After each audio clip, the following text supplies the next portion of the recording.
Hello, good morning. जैसा कि हमारा टॉपिक लगातार चल रहा है लैंग्वेज एक्विजिशन, जिसके अंतर्गत पिछली वीडियो में हमने देखा द्वितीय भाषा के रूप में हिंदी शिक्षण का अर्थ, आवश्यकता एवं उद्देश्य। और आज के पॉइंट्स हैं द्वितीय भाषा शिक्षण के नियम, rules of second language teaching, अहिंदी प्रदेश या अहिंदी भाषी प्रदेश में हिंदी का पाठ्यक्रम,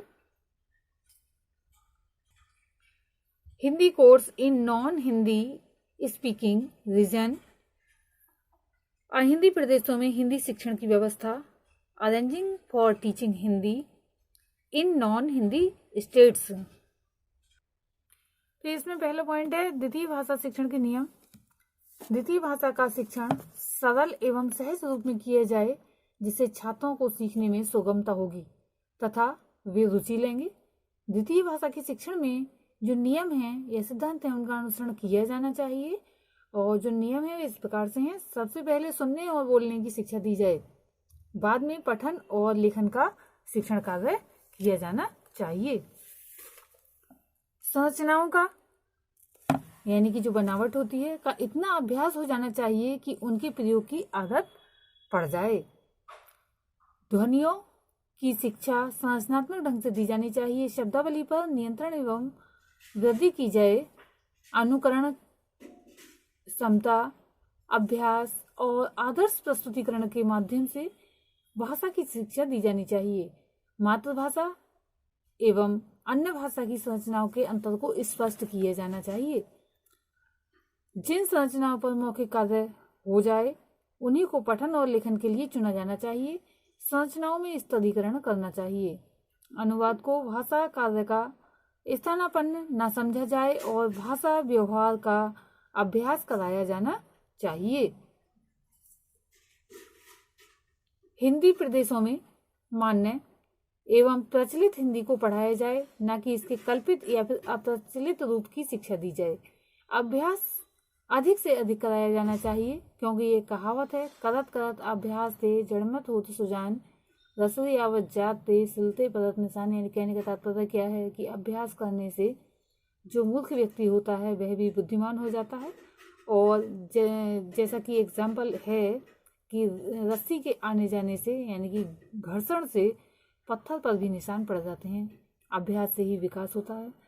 छात्रों को भाषा को सुधारते रहना चाहिए। सने सने भाषा में गति एवं सुंदर शैली के विकास का ध्यान रखा जाए। तत्कालिक पुनर्वलन की आवश्यकता है। सही भाषा को तुरंत सही बताकर छात्र का उत्साहवर्धन किया जाए। हिंदी भाषी लोगों के प्रति स्नेह एवं आदर तथा अन्य स्वस्थ भावों का विकास किया जाना चाहिए तथा सांस्कृतिक संदर्भों को स्पष्ट किया जाना चाहिए। हिंदी भाषी व्यक्तियों के सांस्कृतिक परिवेश में उचित अर्थ में या उचित अर्थ से ही छात्रों को जो है परिचय करवाया जाना चाहिए और सांस्कृतिक संदर्भों को जो है स्पष्ट ये बात एक बार और बता दी कर दिया जाना चाहिए, क्योंकि सांस्कृतिक संदर्भ बहुत ही विशेष होते हैं। हिंदी भाषा में अधिगम या उपलब्धि संबंधी बातों का ध्यान रखा जाए और मनोरंजन या अहिंदी भाषियों को प्रसन्न या प्रसन्न करने का ध्यान कम रखा जाए, क्योंकि होता ऐसा है कि जो हिंदी भाषी होते हैं उन्हें प्रसन्न करने के लिए जो है भाषा का चयन कर लिया जाता है, लेकिन ऐसा नहीं होना चाहिए। बालक की आवश्यकताओं को ध्यान में रखा जाना चाहिए। इन नियमों के आधार पर हिंदी को अहिंदी क्षेत्रों में शिक्षण का आयोजन करने से छात्रों में रुचि उत्पन्न की जा सकती है और द्वितीय भाषा शिक्षण को प्रभावी बनाया जा सकता है। अहिंदी क्षेत्रों में हिंदी का प्रचार तथा प्रसार किया जा सकता है। आज अन्य राष्ट्र भी हिंदी भाषा में रुचि लेने लगे हैं, उन्हें भी द्वितीय भाषा के रूप में हिंदी केंद्रीय संस्थान शिक्षण का आयोजन करती है। अब हमारा नेक्स्ट पॉइंट है अहिंदी भाषी प्रदेश में हिंदी का पाठ्यक्रम, Hindi course in non Hindi speaking region. पाठ्यक्रम की दृष्टि से भी मातृभाषा एवं द्वितीय भाषा की सीमाएं अलग अलग हैं। मातृभाषा के शिक्षण में प्रारंभिक स्तर से ही साहित्य का शिक्षण प्रारंभ हो जाता है और साहित्य के इतिहास तथा समीक्षा का भी ज्ञान कराया जाता है, परंतु द्वितीय भाषा का पाठ्यक्रम इतना विस्तृत नहीं हो सकता। शिक्षण को भाषाई कौशलों एवं भाषा के गठन पर ही अधिक ध्यान देना पड़ता है। यही कारण है कि हिंदी भाषी क्षेत्रों को हिंदी पाठ्य पुस्तकों में कविता का स्थान गौण माना जाता है। इस दृष्टि से निम्नांकित बातें ध्यान रखने योग्य हैं। हिंदी साहित्य की अपेक्षा हिंदी भाषा के ज्ञान और प्रयोग पर बल एवं तदनुरूप भाषिक तत्वों का पाठ्यक्रम में समावेश किया जाए। खड़ी बोली के ही अधिक पाठों का समावेश किया जाए। प्राचीन हिंदी तथा ब्रज और अवधि के साहित्य को पाठ्यचर्या में स्थान देने की आवश्यकता इतनी ज़्यादा नहीं है। कहने का तात्पर्य है कि सम्मिलित किया भी जा सकता है और नहीं भी किया जा सकता है। इसके अतिरिक्त प्रादेशिक भाषाओं की दृष्टि से हिंदी के पाठ्यक्रम का स्वरूप विकसित करना चाहिए, क्योंकि राष्ट्रभाषा के जो भी स्वरूप है उसके जो उद्देश्य हैं उसके अनुसार ही कार्य किया जाएगा। राष्ट्रभाषा में ही देश की एकता को बांधने की शक्ति है। अतः सर्वप्रथम राष्ट्रभाषा शिक्षण का उद्देश्य होना चाहिए। जो हिंदी भाषी लोग हैं, राष्ट्रीयता की लहर लाना उनमें आवश्यक है, क्योंकि अगर राष्ट्रीयता नहीं होगी तो वे एक तरह से विदेशी ही रहेंगे। देश पर मर मिटने की भावना जागृत करना तथा एकता की डोर में बांधकर सभी कार्यों को देश हित की दृष्टि से करना होगा।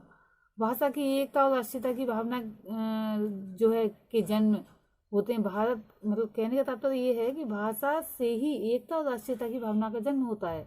प्रांतीयता और भाषावाद की संकीर्णता समाप्त होने लगती है। पंजाब और हरियाणा दो प्रदेशों में अलग अलग बढ़ता चला जाता है, यह बढ़ता चला जा चुका है। विदेशी और पड़ोसी देश उसका लाभ उठा रहे हैं। इस दृष्टि से भी राष्ट्रभाषा के प्रति, देश के प्रति सम्मान और श्रद्धा का भाव जो है जगाना होगा।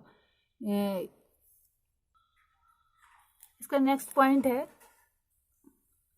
अहिंदी प्रदेशों में हिंदी शिक्षण की व्यवस्था, arranging for teaching Hindi in non Hindi states. अलग अलग प्रदेशों में हिंदी शिक्षण की व्यवस्था विभिन्न स्तरों से प्रारंभ की जाती है, जैसे बंगाल, मुंबई तथा आसाम में 5वीं कक्षा से, मद्रास, कश्मीर और आंध्र प्रदेश में 6ठी कक्षा से, केरल में 8वीं कक्षा से और मैसूर में 9वीं कक्षा से। इन सभी प्रदेशों में हिंदी ऐच्छिक विषय के रूप में पढ़ाई जाती है। शीघ्र से शीघ्र हिंदी को अहिंदी प्रदेशों में अनिवार्य विषय के रूप में जो है बनाया जाना चाहिए, नियम बनाया जाना चाहिए। जवाहरलाल नेहरू अंतर्राष्ट्रीय सांस्कृतिक कार्यक्रम के अंतर्गत हिंदी को केंद्रीय संस्थाएं या हिंदी के शिक्षकों को भेजकर हिंदी के शिक्षण की व्यवस्था करती है। अन्य देशों में भी हिंदी भाषा का प्रचार एवं प्रसार करती है। ये संस्थाएं तमिल हिंदी, तेलुगु हिंदी, कश्मीरी हिंदी आदि शब्दावली का भी विकास करने में लगी हुई हैं।